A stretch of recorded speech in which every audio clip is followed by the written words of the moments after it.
ว่ากันว่าซีรีส์หนึ่งเรื่องก็เหมือนกับอาหารหนึ่งจานที่มีรสชาติเฉพาะตัวซึ่งเกิดจากการเลือกวัตถุดิบและการใช้เครื่องมือต่างๆมาสร้างสรรค์เพื่อให้เกิดสิ่งที่ดีที่สุดกับผู้บริโภคจึงเกิดเป็นภาพดีคุยซีนพอดแคสต์ที่รวมกลุ่มคน behind the scene มาล้อมวงคุยกันถึงวิธีคิดและขั้นตอนการผลิตงานต่างๆในแบบที่คุณจะไม่เคยฟังจากที่ไหน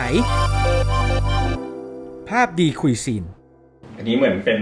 พอดแคสต์พิเศษของภาพดีทวีสุขแล้วกันนะครับพอดีตอนนี้เรากำลังมีซีรีส์ที่ออนอยู่ GFM 25วันศุกร์ประมาณ 3:30 นนะครับเรื่องThe Shipper ชิ้นนายกลายเป็นฉันนะครับวันนี้ผ่านมา4ตอนแล้วเราผ่านไปประมาณ1/3ของเรื่องแล้วเราก็อยากชวนคนทำงานมานั่งพูดคุยเกี่ยวกับซีรีส์เรื่องนี้นะครับแนะนำตัวกันทีละคนดีกว่านะครับเริ่มจากโปรดิวเซอร์ครับผมโอครับประธานทองปานเป็นโปรดิวเซอร์ครับมุ้ยค่ะอธิชาตนาวิไลเป็นผู้กำกับค่ะผมโลครับกิตติพัฒน์จีนทองครับเป็น DP ครับ DP คืออะไรพี่อธิบาย DP คือ Director of Photography ครับคนดูแลทางด้านภาพครับโอเคแล้วก็ผมแจนนะครับเป็นโปรดิวเซอร์อีกคนหนึ่งภาพดีนะครับก็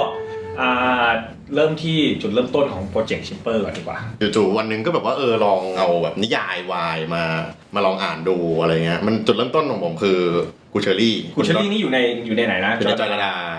ก็ดอลลาร์อุสกาเขียนซึ่งเอาจริงๆกลายเป็นคนใกล้ตัวมากที่เป็นไรเตอร์ด้วยคือคนเขียนบทเวกับชนีใช่หนึ่งในทีมเขียนบทเวกับชนีทำใช่แล้วก็มานั่งอ่านแล้วก็แบบเราชอบว่ะเรารู้สึกว่าเฮ้ยมันก็เป็นเรื่องแรกที่เราอ่านในจอยระดาด้วยแล้วเราก็รู้สึกว่าฟอร์แมตมันน่ารักดีอะไรเงี้ยแล้วก็บรรยากาศอะไรหลายๆอย่างในนั้นมันพิเศษจริงๆอะไรอย่างเงี้ยเนี่ยแหละผมคุยกับโอมาสักพักแล้วก็ผมว่าเราสนใจวัฒนธรรมนี้แล้วล่ะเราสนใจซีรีส์วายแล้วแต่ปัญหาคือเราทำซีรีส์วายได้จริงๆหรือเปล่าเราพบว่าจริงๆสิ่งที่เราสนใจจริงๆมันไม่ใช่ซีรีส์วายว่ะมันเป็นคนที่เกี่ยวข้องกับคำว่าซีรีส์วายไม่ว่าจะเป็นคนดูตัวละครต่างๆนานาอะไรเงี้ยก็เลยเกิดไอเดียว่าด้วยตัวละครนางเอกที่เป็นสาววายที่จินตนาการจิ้นรุ่นพี่คู่หนึ่งอะไรเงี้ยแล้วเกิดอุบัติเหตุเกิดอะไรให้เกิดต้องสลับร่างขึ้นมาก็ไปขายทาง GMTV เขาก็สนใจก็เลยเริ่มกระบวนการต่อมาก็คือใครจะทำโปรเจกต์นี้ก็โชคดีมากที่เราเพิ่งทำงานกับมุ้ยมาตอนสู้ตายในกระจับมุ้ยมาเขียนบทให้พอดีมุ้ยก่อนหน้ามาทำสู้ตายในกระจับก็เขียนเด็กใหม่นะแล้วก็โอก็เล่าให้ฟังว่ามุ้ยมีความสนใจด้านอะไรเกี่ยวกับทางซีรีส์วายอยู่แล้วอะไรอย่างเงี้ยคือจริงๆเราก็ไม่ถือว่าเป็นโปรเฟสชั่นอลทางด้านแบบซีรีส์วายเนาะแต่ว่าเราก็รู้สึกว่าแบบเราสนใจวัฒนธรรมนี้แล้วเราก็สนใจในแง่ความรักในทุกๆรูปแบบแหละทั้งความรักในเชิงแบบหญิงชายทางความรักในเชิงชายและหญิงเองก็ตามอะไรเงี้ยเรารู้สึกว่าแบบความรักมันค่อนข้างยูนิเวอร์แซลอ่ะแล้วก็มันก็ค่อนข้างที่จะแบบไม่มีเพศไม่มีอะไรเลยไม่มีข้อจำกัดอะไรเลยซึ่งเป็นสิ่งที่เราแบบรู้สึกสนใจแล้วเราก็รู้สึกแบบว่าสาววายเป็นวัฒนธรรมนึงที่น่ารักและน่าสนใจอยู่ประมาณนึงอะไรเงี้ยแล้วก็เหมือนพยายามศึกษามันว่าสาววายคืออะไรเขารู้สึกยังไงเขาเป็นยังไงอะไรเงี้ยก็คือมีคนเขียนบทคนนึงที่เป็นสาววายจริงๆแล้วเราก็เหมือนแบบได้คุยกับเขาแล้วเราก็เข้าใจเขามากขึ้นอะไรเงี้ยแบบวัฒนธรรมเขาเป็นอย่างนี้เขาชอบสิ่งนี้แหละอะไรเงี้ยผมโอแล้วก็มุ้ยจริงๆไม่ได้มีประสบการณ์เกี่ยวกับงานวายมากหรอกเราอ่านเราเสพบ้างดูบ้างแต่ว่าโชคดีว่าเรื่องนี้พอมุ้ยมากำกับแล้วเราก็อยากหาคนมาช่วยมุ้ยคนที่เข้าใจงานวายประมาณนึงในแง่ของโปรดักชันก็โชคดีมากเพราะว่าเราทำงานกับพี่โลมาบ่อยแล้วพี่โลถ่ายให้เราตั้งแต่เวคอัพชนีทำสุดใต้ในกระจับด้วยกันมาทุกทำงานมาหลายๆอย่างมาด้วยกันแล้วก็เรารู้อยู่แล้วว่าพี่โลเนี่ยผ่านงานซีรีส์วายมาพี่โลถ่ายเรื่องอะไรมาบ้างที่เป็นซีรีส์วายปีที่แล้วซีรีส์วายถ่ายวายทั้งปีเลยตั้งแต่ทฤษฎีจีบเธอนะครับได้แดงซีรีส์วายที่เราถ่ายมาจากซีรีส์วายนั้นมันเป็นอีกแบบนึงเหมือนกันซึ่งอันนั้นเขารักกันเลยแต่เนี่ยมันคือการสลับร่างมันคือยังเป็นชายหญิงแต่ในลักษณะของการอวตารที่เป็นให้มันเป็นชายๆเนาะมันก็จะเป็นอีกวิธีคิดหนึ่งอันนี้ถามนะแบบว่าคือผมปกติทำชายหญิงหรืออย่างโปรเจกต์ก่อนหน้านี้ที่ทำก็ไดอารี่ตุ๊ซี่อย่างเงี้ยคือหมายถึงว่าผมจะเข้าใจว่าถ้าเป็นความรักแบบชายหญิงหรือถ้าเป็นแบบเพศเดียวกันมันก็จะกลายเป็นแบบเลสเบี้ยนหรือเพศที่3ไปเลยแต่ว่าวายมันไม่ใช่แบบนั้นถูกไหมเราไม่สามารถบอกว่าวายเป็นหนังเกย์ได้อันนี้ผมเข้าใจถูกป่ะตอนนี้เอาจริงๆในลักษณะของการทำความเข้าใจกับตรงนี้บางทีเรารู้สึกว่าเฮ้ยมันมีเส้นบางๆนิดนึงว่ามันจะเก๋เปล่าวะหรือมันจะเป็นแค่แบบเพื่อนกันมาเจอกันแต่อย่างได้แดงก็จะเป็นแฟนกันเลยนะครับมีความสัมพันธ์กันเลยอะไรเงี้ยคำว่าวายสำหรับโอคืออะไรคือจนถึงตอนนี้ผมว่ามันก็ยังถูกพูดถึงกันเยอะเหมือนกันว่าแบบตกลงนิยาม มันคืออะไรกันแน่ มันคืออะไรกันแน่ มันก็จะมีช่วงหนึ่งที่แบบพอเรารีเสิร์ชอ่ะมันก็จะพบว่ามันเป็นเรื่องของการนั่นแหละทรีตความรักแบบที่ค่อนข้างแบบเป็นจินตนาการนะมันตอบสนองจินตนาการของคนกลุ่มนี้มากกว่ามั้งถึงจะเรียกว่าวาย คือเรารู้สึกว่าอย่างสาววายอ่ะเขาจะชอบเห็นคนที่เขาชอบอ่ะชอบกัน แต่เขาจะไม่ได้เอาตัวเองเข้าไปชอบกับเขาอ่ะ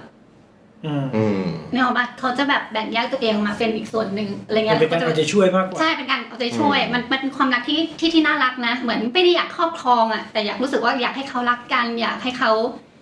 มีความสุขกันอยากให้เขาอยู่ด้วยกันแล้วแบบแฮปปี้อะไรเงี้ยวิธีคิดของเรื่องนี้ระหว่างที่ทำงานบทคือตัวหลักๆคือมันก็เป็นเรื่องรักแหละเป็นโรแมนติกคอมเมดี้เพราะฉะนั้นเราก็ต้องแบบชูเรื่องความรักมาเป็นอันดับหนึ่งแล้วก็เราพอพูดถึงสาววายเนี่ยเราก็ไปรีเสิร์ชกันเยอะมากเลยว่าสาววายคืออะไรความรักของสาววายคืออะไร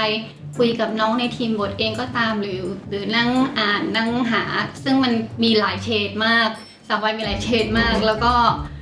เราก็เหมือนแบบหยิบยกมา1เฉดที่เรารู้สึกว่าเฮ้ยเฉดนี้เป็นเฉดที่เราสนใจว่ะน่ารักและน่าลุ้นน่าเอาใจช่วยดังนั้นมันจึงเกิดเป็นตัวละครป่านขึ้นมาป่านและโซดาที่ก็คอยจิ้นคอยจินตนาการรุ่นพี่2คนในขณะที่ตัวเองไม่เคยเอาตัวเองเข้าไปสู่ความรักที่แท้จริงของตัวเองเลยไม่เคยมาสำรวจตัวเองว่าตัวเองต้องการความรักหรือเปล่าแต่ต้องการให้เขารักกันโดยนิยามของสาววายในเรื่องนี้มันก็คือต้องการให้คนที่เรารักได้รักกับคนที่ดีที่สุดซึ่งคนที่ดีที่สุดสำหรับเขาไม่ใช่ตัวเขาแต่เป็นอีกคนหนึ่งมันก็เลยเกิดเป็นเรื่องเดอะชิปเปอร์ขึ้นมาว่าแล้วสุดท้ายคนที่คิดแบบเนี้ยเขาจะเรียนรู้ความรักของตัวเองอย่างไรและเห็นคุณค่าของตัวเองอย่างไรแสดงว่าธงแรกของการทำชิปเปอร์อันนี้ก็คือ1อยากให้คนดูได้รู้จักโลกของสาววายเห็นความน่ารักของคนนี้ถ้ามีคนมาถามอีกว่าเรื่องนี้จะมีนิยายไหมถ้าฟังอันนี้ก็จะรู้แน่นอนว่าไม่มีนิยาย เป็นเรื่องใหม่จริงๆตอนขึ้นโปรเจกต์มีอีก subject หนึ่งที่ผมรู้สึกว่าตอนเรา develop กันแล้วผมรู้สึกว่ามันน่าสนุกมากๆคือจริงๆแล้วมันก็คือพอสลับร่างเพราะว่ามันกลายเป็นว่าพอเราเบสตัวละครเป็นสาววายปุ๊บทันทีที่เกิดการสลับร่างขึ้นเคมีมันไม่เหมือนเดิมทันทีตอนนั้น develop เป็นยังไงบ้างเดเวลลอปเยอะมากตอนอยู่ในห้องบทก็จะงงกันมากนี่คือปานคิมปานคิมใครแล้วนะเคมีกับใครแล้วนะอะไรเงี้ยซึ่งอีกโจทย์หนึ่งที่เราได้มาก็คือเรื่องนี้ทุกคนต้องแบบชิปเอเบิลต้องแบบชิปได้ทุกคู่อะไรอย่างเงี้ยมันก็เลยเกิดการสร้างตัวละครที่ทุกตัวละครมีความสัมพันธ์เกี่ยวข้องกันหมดมีเคมีต่อกันใช่และมีเคมีต่อกันคือกระบวนการสลับร่างมันทำให้เกิดกระบวนการนี้ไงเพราะว่ามันกลายเป็นว่า1ตัวละครเนี่ยมันมี2มุมเลยอย่างเงี้ยแล้วมันเลยพอไปจับคู่กับใครมันก็เกิดเคมีไปหมดเลยอะไรอย่างเงี้ยคือจริงสมัยก่อนนะพอมันสลับร่างสลับเพศมันก็คือแค่แบบพลิกจากชายเป็นหญิงเป็นชายอะไรเงี้ยแต่ว่าพอมันเป็นสาววายปุ๊บมันกำแพงมันทลายไปหมดเกลี้ยงเลยแล้วมันทำให้แบบตัวละครไหนไปอยู่กับคนไหนมันก็น่ารักไปหมดเลยพูดถึงบทไปแล้วพูดถึงวิธีการสร้างเรื่องไปแล้วอะไรอย่างเงี้ยสำคัญที่สุดจริงๆของโปรเจกต์เนี้ยก็คือตัวละครนักแสดงที่มาเป็นตัวเมนทั้ง6คนที่มีคิมเวเคทปานโซดาแล้วก็ผิงเดี๋ยวจะยมทูตอีกแล้วยมทูตด้วยเวลาทำงานกับทาง JMTV เขาอ่านจากสตอรี่แล้วเขาคิดว่าน้องๆกลุ่มนี้มีความน่าสนใจมี potential ที่เหมาะจะมาเล่นเรื่องนี้เขาก็จะให้เราไปแคสติ้งพอเริ่มสิ่งแรกที่สำคัญที่สุดคือเราพยายามหา6ตัวเมนของจากการพูดคุยกับน้องๆเอาคนที่เราเลือกมาก็ได้แต่ละคนเป็นยังไงบ้างอะไรอย่างเงี้ยจริงๆกับพี่ขิงเนี่ยเข้าไปวันแรกแล้วก็เราคุยชีวิตเขาว่าน้องเขาผ่านอะไรมานู่นนี่นั่นเพื่อที่เราจะหาลิงเกจบางอย่างกับตัวละครอะไรเงี้ยแล้วเราก็พบว่าพี่ขิงมีบางอย่างที่เราสนใจน้องมีมุมคาดหวังและมีมุมที่ตัวเองผิดหวังบางอย่างมีหลายๆมุมที่เรารู้สึกว่าเฮ้ยคนเนี้ยสามารถเป็นป่านได้แล้วก็วันนั้นเราเจอวิวด้วยมีคนทักเราว่าวิวเป็นโซดาได้ไหม เหมือนบทที่น้องเคยได้เล่นมาจะเป็นบทเรียบร้อยเนาะ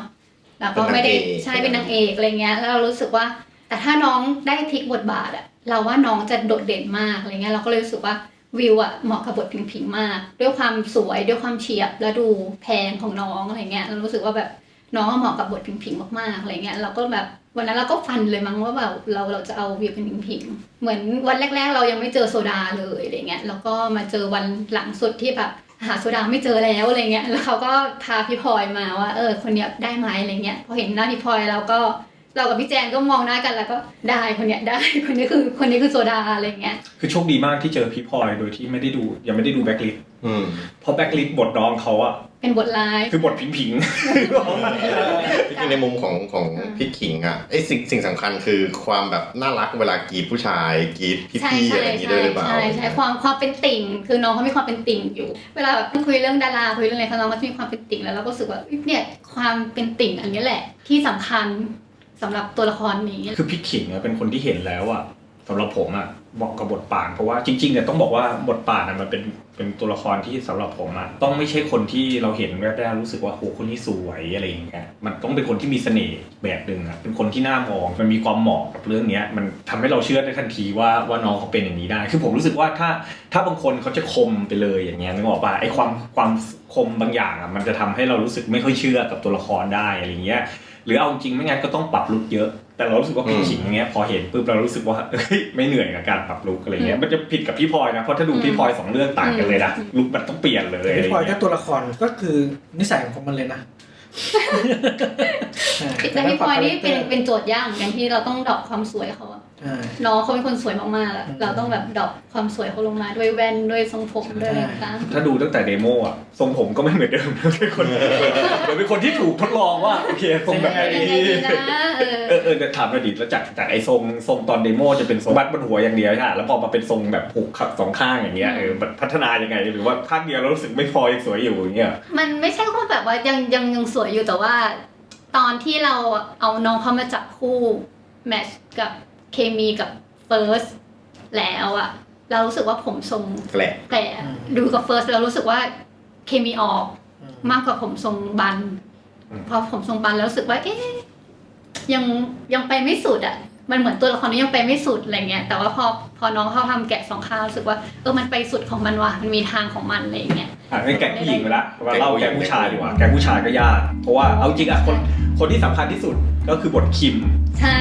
ตอนเห็นเฟิร์สเราสบายใจข้อหนึ่งเพราะเราเป็นคนที่เห็นพัฒนาการเฟิร์สมาอยู่ตลอดมันมีเสน่ห์ตั้งแต่นั้นแล้วนะตั้งแต่เวกัพชนีนะมันเป็นตัวละครที่มันมีเสน่ห์มากๆมันก็มีเสน่ห์ในตัวมันตลอดเวลามันไม่ได้แบบพยายามที่ทำให้ตัวละครแต่ละตัวที่มันแสดงมีเสน่ห์แต่ด้วยตัวมันอ่ะมันสามารถสร้างตัวละครตัวนั้นให้มีเสน่ห์เพิ่มขึ้นอีกได้คือบทคิมเนี่ยเป็นยากมากเลยนะยากมันไม่ใช่ว่าใครก็เล่นได้เพราะว่ามันต้องทำการบ้านเป็น2ตัวละครแล้วก็นักแสดงที่ต้องเล่นบทเนี่ยเพราะฉะนั้นมันไม่ใช่แค่เล่นเก่งคือจริงๆวันแรกที่เจอเฟิร์สแล้วก็รู้สึกว่าเด็กคนนี้มีอะไรบางอย่างมีอะไรบางอย่างที่น่าสนใจอะไรเงี้ยแล้วก็กับเฟิร์สเนี่ยได้ไปดูงานเก่าๆเขาบ้างแล้วก็รู้สึกว่าน้องค่อยๆมีพัฒนาการเราก็ลองคุยกับเขาแล้วเราก็รู้สึกว่าเราว่าน้องน่าจะทำได้อะเหมือนน้องอยู่ในช่วงเวลาที่อยากจะทำอะไรที่ท้าทายขึ้นเฟิร์สพูดวันแรกๆนะเฟิร์สบอกว่าแบบผมไม่เข้าใจอ่านเลยไม่เข้าใจเลยอะไรเงี้ยไม่เข้าใจจริงๆอะไรเงี้ยจนเราต้องแบบโอเคงั้นคุยกับพี่ขิงคุยไปเรื่อยสร้างกลุ่มกันก๊อปปี้กันว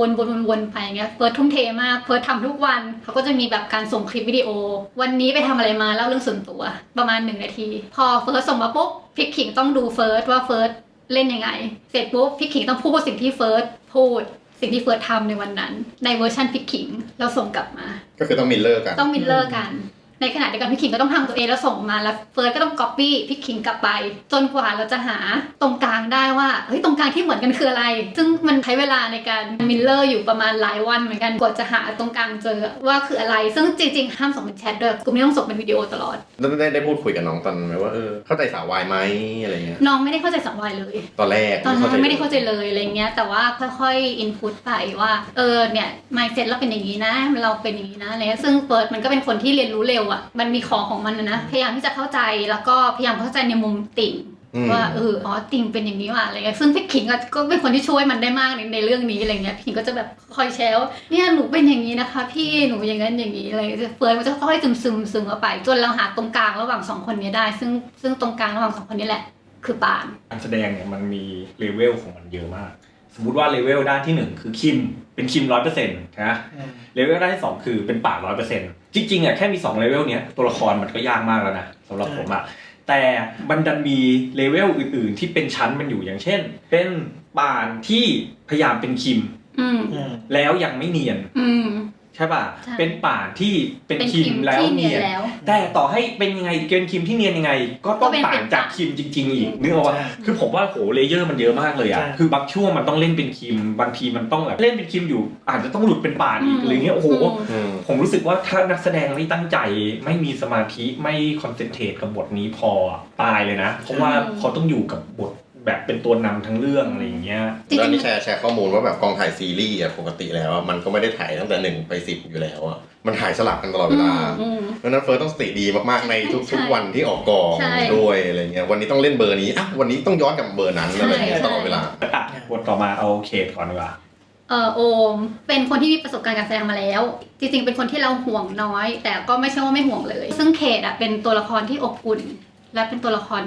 ที่แบกรับอะไรกับเรื่องนี้ไว้เยอะพอสมควรเหมือนกันแล้วเรารู้สึกว่าโอมมีเคมีบางอย่างที่เข้ากับทุกคนแล้วจะดีซึ่งเคทต้องมีสิ่งนี้คือโชคดีว่าโอม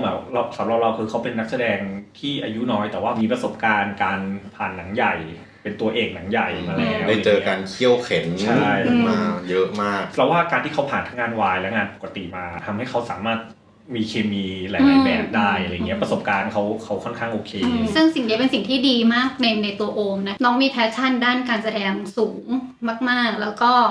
เหมือนพยายามหาความท้าทายในบทอยู่เรื่อยๆแล้วก็จะมีมาขายมาอยู่เรื่อยๆว่าแบบพี่มวยครับผมว่าอันนี้ผมจะดิ่งอย่างนี้ดีไหมครับอะไรเงี้ยมีมาขายมีของมีอะไรเงี้ยแล้วก็เราก็จะทำงานกับน้องเราก็รู้สึกว่าน้องมีพาร์ทการบ้านที่น้องเขาทำมาแล้วก็เราก็จะแบบเสริมๆไปว่าโอมแต่พี่ว่าอย่างนั้นอย่างนี้แล้วก็จะแชร์กันคือโอมตอนเนี้ยถึงตอน4เท่าที่เราดูกันเนี่ยยังไม่เจอสิ่งยากๆของโอมหรอกแต่ว่าเดี๋ยวพอไปเรื่อยๆจะเจอซีนที่ถ้าไม่ได้โอมก็อาจจะเอาไม่อยู่เหมือนกันอะไรเงี้ยซึ่งโอมแบบความลับหลายๆอย่างเอาไว้ในเรื่องอะไรเงี้ยถ้าพูดถึงว่าเวลาเราคิดเรื่องนี้เราก็คิดมันต้องมีคอมเมดี้อยู่เยอะอะทุกตัวมันจะต้องแบบเฮฮาอะไรเงี้ยแต่ตัวละครที่เขียนไม่ใช่ตัวละครปล่อยมุกนะนึกออกป่ะพี่มันได้แค่นิ่งๆนิดหน่อยอะแต่มันยังมีซีนให้คนขำได้แม่งเก่งมากเลยนะยกตัวอย่างตอน2อย่างเงี้ยแค่แม่งยกนิ้วบอกเยี่ยมอย่างเงี้ยโอ้โหแม่งมึงเก่งว่ะมึงทำแค่นี้แล้วแบบคนยังรู้สึกพิเศษได้อะแบบผมชอบนักแสดงที่มีความสามารถแบบนี้เลยนะแบบเก่งจริงเก่งจริงการหาบทเวแล้วไปเจอเจ้าหน้าใหม่คนนี้ได้อย่างไรคือฟลุ๊กเนี่ยมาหลังสุดเพิ่งเซ็นกับแกมมี่เลยเพิ่งเซ็นปุ๊บแล้วก็แกมมี่ส่งรูปมาให้ดูแล้วเราก็ไม่แน่ใจว่าได้ไหมอะไรเงี้ยแต่พอเราไปดูIGน้องมันมีลุคนึงที่เรารู้สึกว่าเฮ้ยนี่คือลุคเวลคือลุคที่น้องทำเวทลุคเฮ้ยได้คนนี้ได้อะไรเงี้ยโดยที่เรายังไม่รู้เลยนะว่าการแสดงของน้องเป็นยังไงอะไรเงี้ยแต่รู้สึกว่าลุคได้แล้วอะไรเงี้ยหมายถึงว่าคนที่ดูซีรีส์เรื่องนี้ไม่ต้องแปลกใจว่าทำไมเวแม่งถึงผมตรงนี้ตลอดเรื่องนี้ก็คือต้องทำให้ผู้กำกับหลงรักให้ได้ก่อนเพราะว่าจริงๆถ้าผู้กำกับรู้สึกว่ายังหลงรักไม่ได้เขาเป็นตัวละครเวไม่ได้หรอกซึ่งโชคดีว่าฟุกมันไปเจอลุคหนึ่งที่มุยรู้สึกว่าเฮ้ยอันเนี้ยได้แต่ผมไม่ใช่แค่ผู้กำกับนะน่าจะทีมเขียนบทคิดการ์ดเหรอคิดการ์ดจริงๆเราต้องเป็นตัวละครที่ทุกคนคิดการ์ดคือการทำงานที่ภาพดีทีมบทสำคัญมากคือต้องบอกว่าไม่ว่าจะทำโปรเจกต์ไหนทีมบทจะเป็นคนที่ช่วยเราตัดสินใจไปจนถึงเรื่องแคสจริงๆเลยเพราะว่าเขาเป็นคนที่เข้าใจตัวละครถ้าทีมบทกับแคสขึ้นมาอย่างเงี้ยมันจะยากมากที่เราจะผลักดันแคสตัวนี้ได้อะไรเงี้ยเพราะว่าเขาไม่สามารถเขียนได้ครับเพราะบางทีแคสมันมาก่อนที่บทจะเสร็จอะไรเงี้ยมันก็มีประเด็นอยู่อะไรเงี้ยซึ่งบทแกงนี้ก็คือแบบมีเรือเป็นของตัวเองมีเรือเล่นกันนั่นแหละเล่นเรือจนแบบเดี๋ยวใจเย็นมันออกนอกบทแล้วไม่ต้องเล่นมากเรือนี้ตัวเขากับตัวเว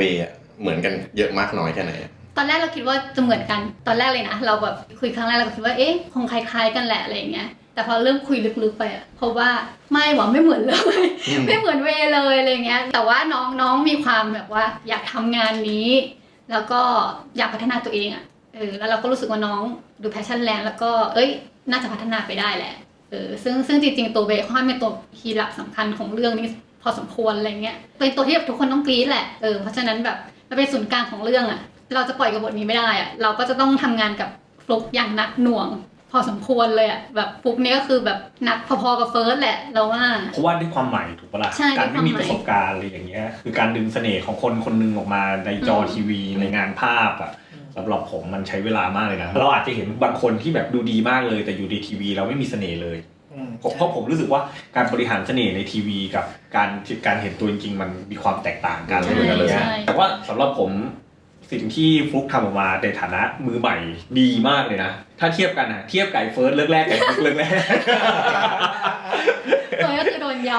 ำตัวร้องไห้อยู่นะ โอ้แต่ถ้าเกิดสังเกตดีๆแม้กระทั่งตอนเดโมอ่ะฟุกก็ยังเป็นคนที่เรายังรู้สึกว่าน้องยังเล่นไม่ได้นะ ใช่ ขนาดนั้น ขณะให้มันนั่งเฉยๆนะตอนนั้นอะ โหน้องเกรงมากจำได้ ใช่น้องแบบน้องตื่นกล้องเลยมั้งงงๆแล้วไม่รู้ว่าเล่นเบอร์ไหนอ่ะมันจะเป็นเบอร์ที่โอเค พยายามจะ ใช่ ดีไซน์การแสดง ใช่คิดเยอะอะไรเงี้ยแล้วก็คือพอเราเจอน้องแบบนั้นเราก็แบบเอ้ยต้องเอามาปรับทัศนคตินิดหน่อยอะไรเงี้ยแล้วก็ให้ครูเชลช่วยด้วยอะไรเงี้ยในการที่จะขุดน้องขึ้นมาอะไรเงี้ยเพื่อทั้งเฟิร์สและฟุกได้ทำงานง่ายขึ้นในพาร์ทของคิมเวย์ก็จะมีไลน์กรุ๊ปแยก อีกแล้ว ใช่มีไลน์กรุ๊ปสำหรับคิมเวย์ที่เมื่อไหร่ที่เข้ามาแชทปุ๊บคุณต้องเป็นคิมแล้วคุณต้องเป็นเวย์เพื่อที่เราจะได้รู้ว่าเนี่ยคุณอะเข้าใกล้คาแรคเตอร์หรือยังแล้วทีนี้ในแชทกรุ๊ปนั้นแหละแรกๆก็จะแบบโอ้มั่วมากส่งมาแบบนี่ไม่ใช่เวย์นี่ฟุก แล้วก็ยอมรับความจริงว่าจริงๆแล้วกระบวนการเวิร์กช็อปนักแสดงอะของเรื่องนี้แอดวานซ์กว่าเรื่องอื่นเยอะมันคัสตอมไมซ์ให้น้องๆกันแบบหนักหน่วงประมาณหนึ่งคือแม้กระทั่งละครเทียบกับละครบางเรื่องไม่มีการเวิร์กช็อปด้วยซ้ำบางเรื่องก็เวิร์กช็อปเฮ้ยเวลามันไม่เยอะแต่เรื่องนี้เราถือว่าเราให้เวลากับมันเยอะเหมือนกัน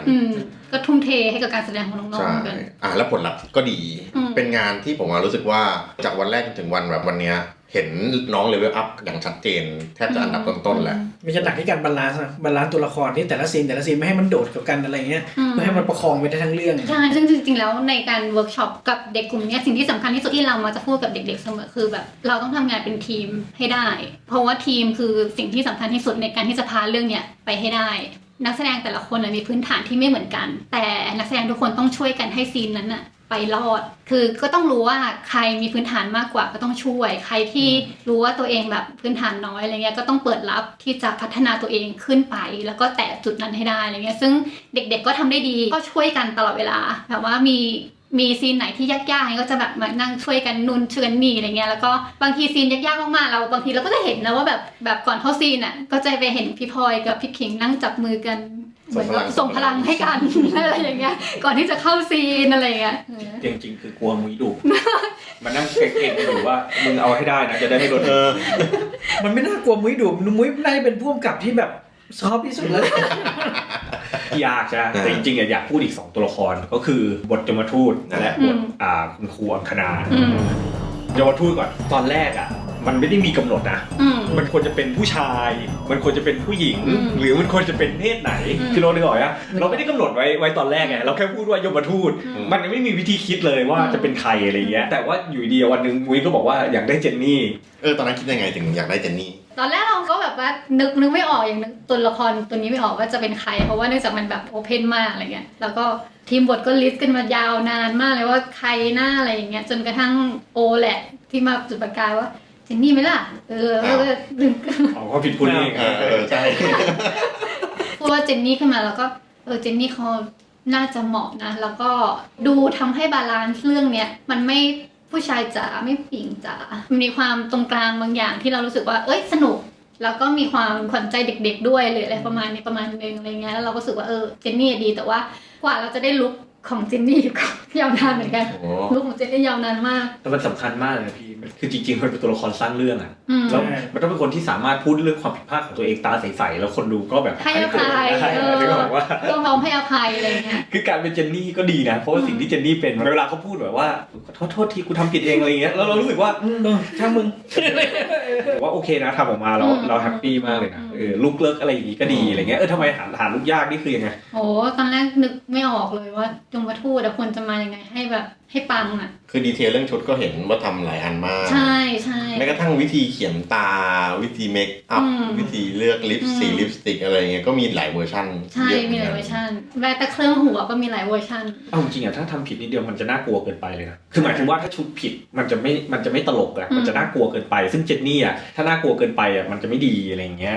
มันต้องบาลานซ์ดีๆมากๆอะไรเงี้ยทั้งสีทั้งวิธีการอะไรเงี้ยแล้วก็เลือกชุดเนี่ยตอนถ่ายก็สะบัดกันเลยครับแล้วกว่าจะได้ความพลิ้วกว่าจะได้ความพลิ้วกว่าจะได้แต่ละช็อตของเจนนี่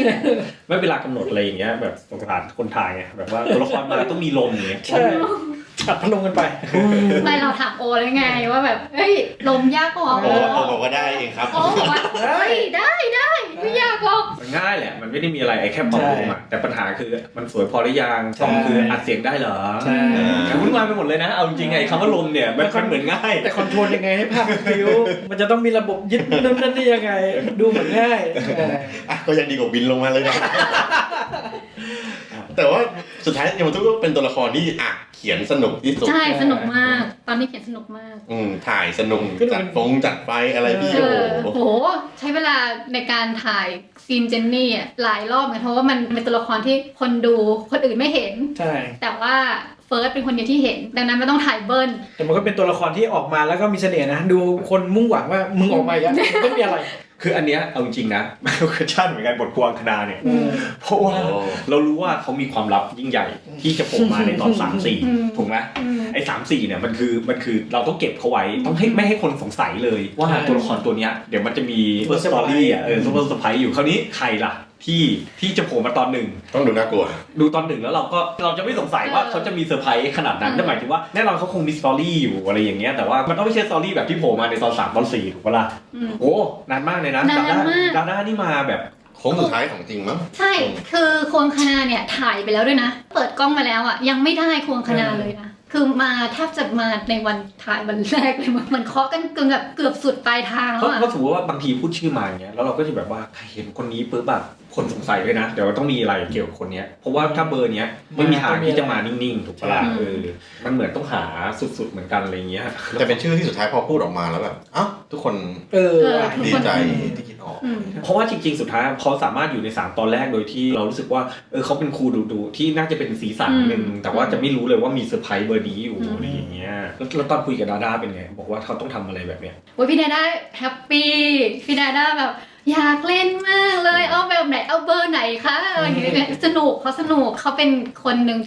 ที่เราว่าไม่ค่อยมีใครใช้เขาในฐานะนักแสดงทั้งที่เขามีของแล้วเล่นบาลานซ์กันนะทุกเทค ใช่ อารมณ์เท่ากันหมดเลยใช่ขนาดบางคัสไม่รับเขาแล้วเขายังเล่นเต็มอยู่เลยเราก็แบบส่งช่วยนะส่งช่วยนักแสดงตลอดพี่ดาด้าแบบน่ารักมากอะไรเงี้ยแล้วก็เขาก็มาด้วย energy ใช่เราก็ถ่ายสนุกไปด้วยมันเซอร์ไพรส์เพราะว่าเอาจริงส่วนหนึ่งคือผมไม่เคยคิดว่าใครจะกล้าเล่นแบบนี้ไงนึกออกปะพาร์ทต่อมาที่ยากมากๆสำหรับการทำซีรีส์ก็คือพาร์ทของโปรดักชันที่มันเป็นซิกเนเจอร์ของภาพบีนิดนึงก็คือถ้าใครดูงานภาพบีมาหลายๆเรื่องก็จะเห็นว่ามันมีความการ์ตูนอยู่ในนั้นไม่ว่าจะเป็นงานที่ทำกับโอnotification เดรักไว้ซะเลยอะไรอย่างเงี้ยงานโอเรื่องแรกอย่างมาลีอย่างเงี้ยตู้ตายในกระจกหรืออย่างกิฟเต็ดเองก็ตามอย่างเงี้ยเพราะว่าผมกับโอเป็นคนที่โตมากับการ์ตูนเพราะฉะนั้นงานเราสไตล์ของเรามันก็เลยจะมีความการ์ตูนอยู่เยอะโดยไม่รู้ตัวเลยนะคือเราไม่เคยคุยกันนะว่าแบบเฮ้ยเรามาทำให้งานภาพดีมันเป็นการ์ตูนกันเถอะอะไรเงี้ยเราไม่เคยพูดเรื่องนี้เลยแต่ผมว่าความชอบความอะไรอย่างเงี้ยเพราะฉะนั้นเวลาทำงานของใครก็ตามหรืออย่างมุ้ยอย่างเงี้ยพอมุ้ยเข้ามาทำงานกับเรามุ้ยก็จะถูกซึมซับอะไรบางอย่างเข้าไปอะไรอย่างเงี้ยมุ้ยอาจจะชอบหรือไม่ชอบก็ไม่รู้แต่ว่าจะโดนหล่อหลอมไปทีละนิดว่าเฮ้ยมันต้องเป็นอย่างนี้นะทำแบบนี้มันจะเวิร์กอะไรอย่างเงี้ยจริงๆพี่ไม่ใช่คนอ่านการ์ตูนใช่ไหมเป็นคนอ่านการ์ตูนแต่อ่านการ์ตูนผู้หญิงแต่ผมกับโอคืออ่านทั้งการ์ตูนผู้ชายผู้หญิงเลยนะการ์ตูนผู้หญิงอ่านไม่เยอะแต่ว่าเราก็จะอ่านคือถ้ามันสนุกอะไรอย่างเงี้ยเพราะเรารู้สึกว่าวิธีการเล่าแบบการ์ตูนมันชงฉากดีซึ่งแน่นอนว่าเดี๋ยวนี้การ์ตูนวายก็มาถึงผมแล้วพี่โรทำงานกับภาพดีหลายเรื่องเหมือนกันใช่ครับก็อ่านบทส่วนใหญ่เราก็ดูคาแรคเตอร์เลยนะดูเวลาอ่านบทมันก็ไปทางการ์ตูนเลยนะเรากับพี่โลคุยว่าเราจะทำแบบญี่ปุ่นเหมือนมันเป็นโจทย์ของเราแล้วว่าแบบอยากทำให้มันเป็นการ์ตูนญี่ปุ่นไปเลยว่ะอยากให้มันเป็นญี่ปุ่นเพราะฉะนั้นพี่โลก็เลยบอกว่างั้นก็ต้องมีความฟุ้งๆหน่อยหรือเปล่ามีแสงแบบฟุ้งๆมีนู่นนี่นั่นอะไรเงี้ยให้มันเป็นแบบmood and tone ของญี่ปุ่นไปเลยอะไรเงี้ยแล้วก็แบบมีแสงเข้าตลอดเวลาใช่คือทุกซีนจะต้องมีแสงเข้ามาแล้วผ่านชั้นบรรยากาศความหนาวสโมกอะไรเงี้ยโดยที่เราถ่ายในเมืองร้อนจริงๆโอ้โหเวลาเราพูดคำว่าอยากถ่ายให้มันเป็นญี่ปุ่นนี่มันเป็นงานยากเสมอใช่เพราะว่าญี่ปุ่นมันดูเหมือนจะไม่ไกลกับเรามากแต่จริงๆโอ้โหมันต่างกันเยอะมากสภาพอากาศสภาพแสงอะไรเงี้ยมันไม่เหมือนกับเราเลยอะไรเงี้ยซึ่งทุกอย่างก็ต้องให้แบบพี่โลเป็นคนช่วยดีไซน์ว่าพี่โลดีไซน์มาเลยว่าแสงเป็นยังไงอย่างงู้นอย่างนี้อย่างนั้นอะไรเงี้ยผมช ผมชอบวิธีการแสงเรื่องนี้นะผมว่ามันเห็นชัดคือปกติอะเวลาเห็นแสงแบบชัดๆแบบเนี้ยมันจะมีความรู้สึกแบบแข็งนึกออกป่ะพี่มันจะรู้สึกแข็งบางครั้งอะที่เราดูแล้วจะรู้สึกว่าโหทำไมมันแข็งจังแต่ผมรู้สึกว่าเรื่องเนี้ยมันมีการใช้แสงที่เห็นชัดแต่ว่าไม่มีความรู้สึกแข็ง อันนี้มันเป็นที่คาแรคเตอร์เลนส์เลยใช่ไหมพี่ มันมีทั้งเลนส์มีทั้งใส่ฟิลเตอร์มีการทั้งใส่สโมกเข้าไปอีกซึ่งสโมกเราก็เป็นสโมกธรรมดาไม่ได้ต้องเป็น SZ ค่าเช่าสโมกก็จะแพงขึ้นไปอีกนิดนึงนะฮะแต่ว่ามันได้ความละเอียดของมวลอากาศอะไรเงี้ยขึ้นมาแล้วก็อัดแสงแต่เรื่องนี้จัดแสงยากเพราะว่าชั้นอย่างห้องเรียนนะค ห้ รั อบ งเรียนวัน4เนาะ ห้องเรียนเราชั้น4อะไรเงี้ยการที่เช่าไฟขึ้นไปแล้วก็บรรยากาศของการวางไฟอะไรเงี้ยมันค่อนข้างจำกัดมันก็ต้องแบบใช้พลังเยอะเป็นพิเศษแล้วเป็นกล่องที่ร้อนมากคือจริงๆก็ต้องชมทีมอาร์ตและทีมโลเคชั่นด้วยเนาะ ใช่ที่เขาแบบช่วยเราค่อนข้างเยอะในโจทย์โลเคชั่นก็เป็นโจทย์ยากเหมือนกันโรงเรียนนะมันก็ต้องให้ดูเป็นญี่ปุ่นใช่โต๊ะอะไรอย่างเงี้ยทำอาร์ตทั้งหมดถ้ามันไม่ได้โต๊ะอย่างนั้นมันก็ยากที่เราจะสามารถสร้างภาพอย่างนี้ขึ้นมาได้คือโจทย์ของโลเคชั่นหลายๆอย่างเราก็จะแบบเหมือนวีไปว่าห้องเรียนอ่ะต้องเป็นกระดานเขียวนะแล้วโต๊ะต้องเป็นโต๊ะไม้แล้วก็เราต้องการความเมืองความเป็นชนชั้นกลางหน่อยอะไรเงี้ยก็วิ่งไปหายากเข้าไปใหญ่อะไรเงี้ยแถมต้องเป็นโรงเรียนคริสต์ด้วยในเรื่องใช่โรงเรียนคริสต์ด้วยเรื่องคอสตูมก็น่าสนใจผมรู้สึกว่ามันมีกลิ่นอายของคอสตูมอะไรบางอย่างที่มันมีการทำกันบ้านที่ออกมาดีคือคอสตูมเรามีเวลาเราทำมันก็เหมือนทุกเรื่องที่เราทำอะเนาะที่แบบว่าต้องมีสีคาแรคเตอร์อย่างคิมอย่างเงี้ยเราก็จะแบบพูดว่าเขาเป็นคนที่มีเลเยอร์ดังนั้นในการแต่งตัวเขาอะต้องมีเลเยอร์บางอย่างชุดของคิมจะเป็นชุดที่เหมือนมีเสื้อซ้อนความซับซ้อนอะไรบางอย่างในตัวเขาอะไรเงี้ยอย่างตัวพี่เคทเองก็ตามก็ต้องเป็นคนที่มีสไตล์หน่อยเป็นช่างตัดผมก็จะมีความเป็นแบบเป็นสไตลิสต์เป็นอะไรเงี้ยดังนั้นเสื้อผ้าก็ต้องตามมากับเขาอะไรเงี้ยอย่างตัวพี่เวก็ต้องเป็นนักกีฬาก็ต้องมีความเป็นนักกีฬาแล้วก็มีสีแดงความเลือดร้อนความเป็นนักเลงความอะไรอย่างเงี้ยพูดถึงคิมอย่างเงี้ยความเป็นเลเยอร์มันรวมถึงเตียงมันด้วยนะคนบ้าอะไรมีผ้าห่ม3 อันเรียงต่อกันอะไรเงี้ยเพราะว่าเราเก็บดีเทลถึงขนาดครับต้องสังเกตดูแล้วก็สีเสอที่เราใช้ในกับคิมเราก็จะเลือกใช้สีโทนในขณะที่พี่เวจะใช้สีโทนแบบโทนร้อนพี่เคจะใช้สีโทนเหลืองๆสว่างหน่อยแต่ว่าอบอุ่นอะไรเงี้ยแล้วก็อย่างป่านโซดาก็จะมีความลิงก์กันในความที่ป่านจะเป็นชมพูดำโซดาจะเป็นชมพูขาว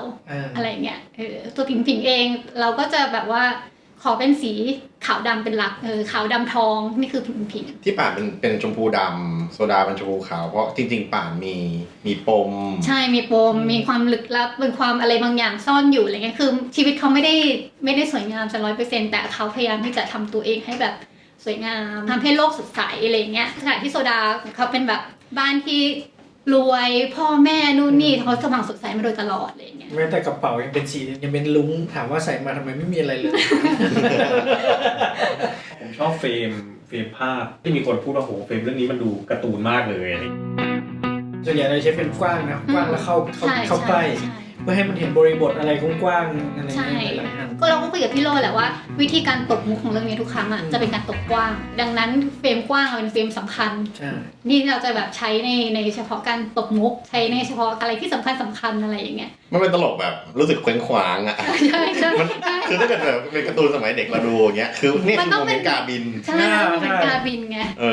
แต่จริงๆโจทย์มันเป็นอย่างกับประมาณนั้นแหละคือด้วยความที่เราก็โตกับวัฒนธรรมการ์ตูนอ่ะเราก็จะเห็นว่าเฟรมการ์ตูนมันเป็นอย่างเงี้ยเราก็จะแบบเราทำตามเฟรมการ์ตูนนี่แหละอะไรเงี้ยการหันหน้าเข้ากล้องอะไรการสะบัดตัวอะไรต่างๆอะไรเงี้ยคือจริงๆแต่ซีนมันยากมากเลยนะบางซีนนะมันมีทั้งคอมเมดี้และดราม่าอยู่ในนั้นผสมกันหมายถึงว่ามันต้องมีการสวิตช์ซึ่งเฟรมสำหรับคอมเมดี้กับเฟรมของดราม่าก็คนละเฟรมกันซึ่งกับซีรีส์วายก็อีกหนึ่งวิธีการด้วยนะผมชอบมากตอนนั้นคือตอนที่ถ่ายเดโมมั้ง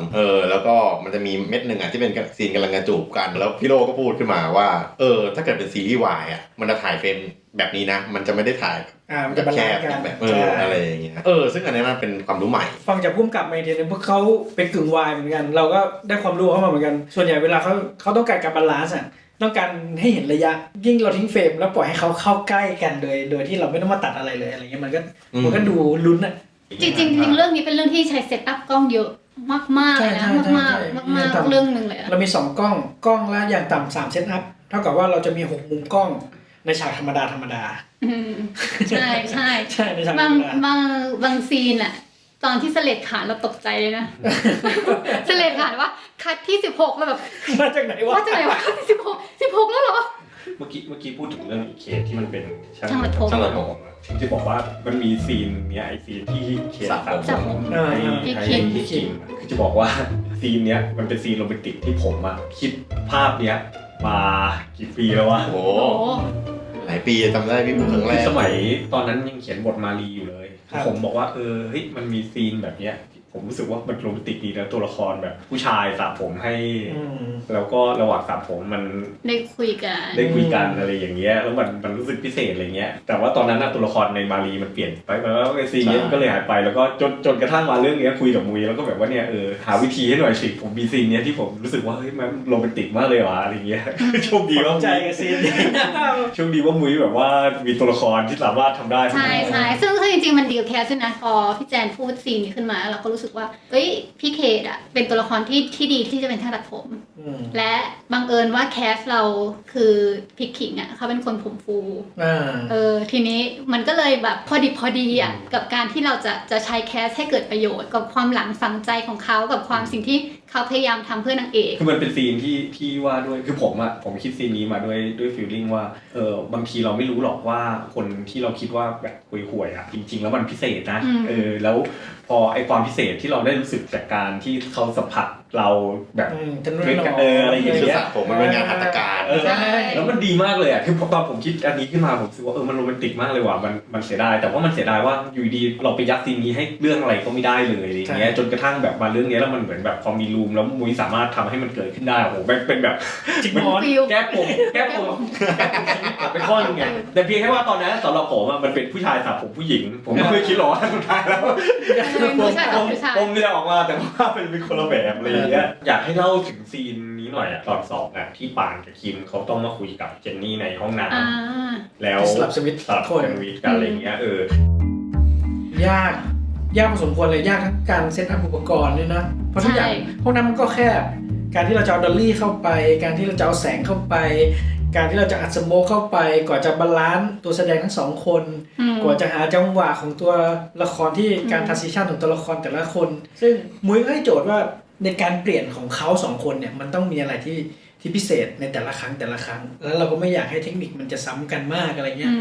แต่การสลับแบบนี้มันก็คือเป็นเทคนิคที่เราใช้มากันบ่อยๆแหละแต่การที่สลับสองคนที่เป็นคนเดียวกันแล้วให้เล่นอารมณ์เดียวกันเนี่ยอันเนี้ยโคตรยากเลยแล้วพูดต่อกันเลยด้วยใช่พูดต่อกันเลยแล้วก็สถานที่ก็แคบ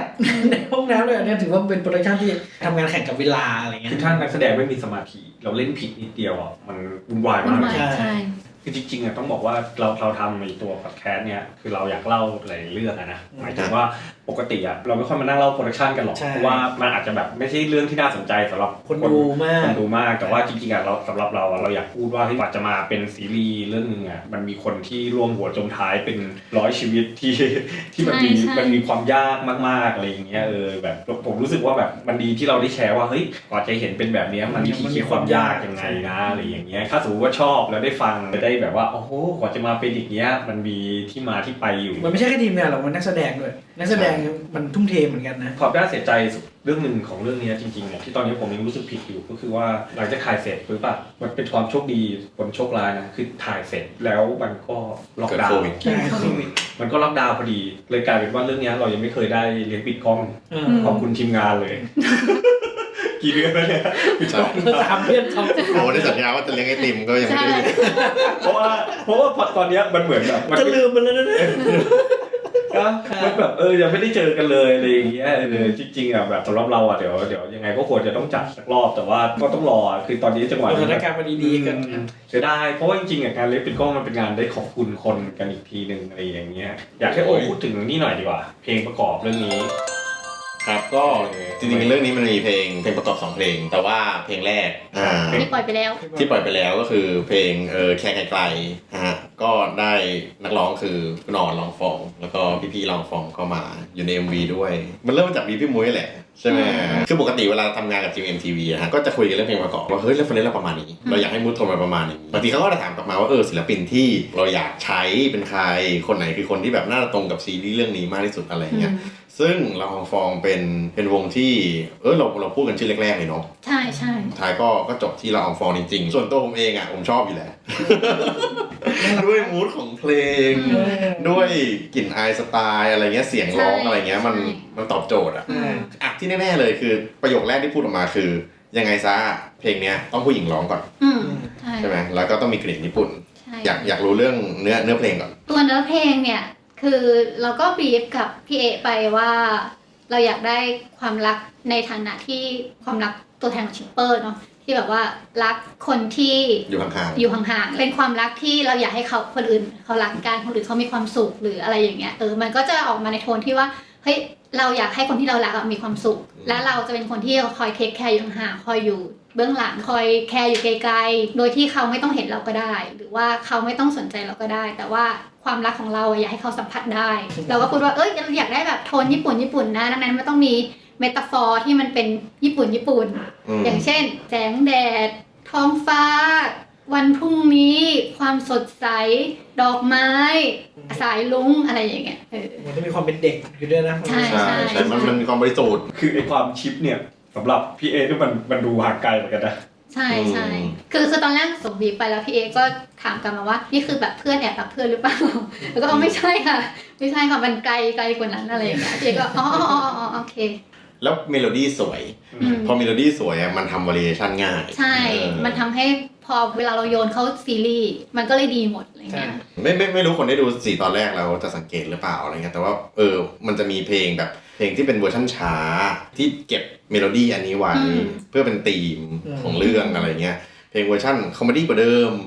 เป็นเพลงที่เอาจริงส่วนตัวผมเองอ่ะผมชอบเลย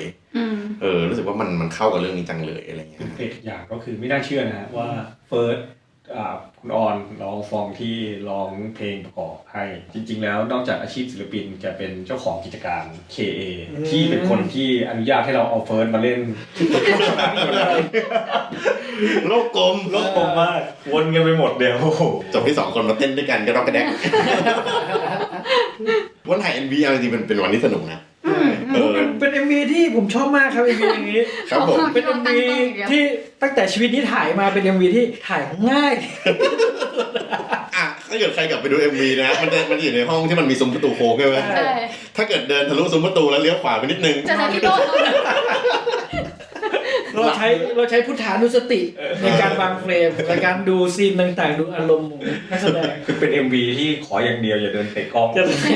ค่นั้นเองคือถ่ายใหม่หมดอย่างอื่นไม่มีปัญหาเลยอย่าเดินเตะกล้องวันนี้ก็ประมาณนี้นะแบบว่าขอบคุณพี่โลมากขอบคุณมุ้ยมากที่ทำเรื่องนี้กันมาหลายเดือนมุ้ยก็เป็นปีแล้วอะไรอย่างเงี้ยหนักหน่วงมากนะครับจริงเราชอบซีรีส์เรื่องนี้แล้วก็อยากให้ทุกคนได้ดูอะไรอย่างเงี้ยมันมีความสนุกแบบผสมกันแล้วลงตัวมากๆอะไรอย่างเงี้ยมุ้ยกำกับเรื่องแรกก็จริงแต่ว่าจริงๆมุ้ยก็เป็นผู้กำกับที่เข้าใจในสตอรี่แล้วก็ทำงานกับนักแสดงได้ดีมากๆพี่โลก็ถ่ายออกมาได้อย่างที่เรารู้สึกว่ามันให้อารมณ์และความสวยงามแบบที่เหมาะกับเรื่องมากๆเราแฮปปี้มากๆถ้าได้ฟังได้อ่านได้อะไรก็ตามเกี่ยวกับงานชิ้นนี้อะไรเงี้ยเราอยากให้ลองดูใครไม่เคยดูก็ลองดูใครที่ดูแล้วก็ลองฟังแล้วอาจจะได้เห็นมุมใหม่ๆเนอะของวิธีคิดเรื่องนี้อะไรเงี้ยก็ถ้าจบซีรีส์แล้วเรารู้สึกว่ามีเรื่องน่าสนใจเดี๋ยวก็อาจจะชวนกันมาคุยกันอีกเนี่ยก็ขอบคุณมากเพราะว่าตอนนี้อ่านกระแสบ่อยๆนะครับอ่านกระแสบ่อยๆแล้วก็มีความสุขมากๆโอเคครับก็นั่นแหละครับก็ฝากติดตามด้วยนะฮะแล้วก็ขอบคุณทุกคนมากจริงๆครับผมขอบคุณมากครับขอบคุณนะครับคุยทุกซีนขุดทุกเรื่องกับภาพดีคุยซีน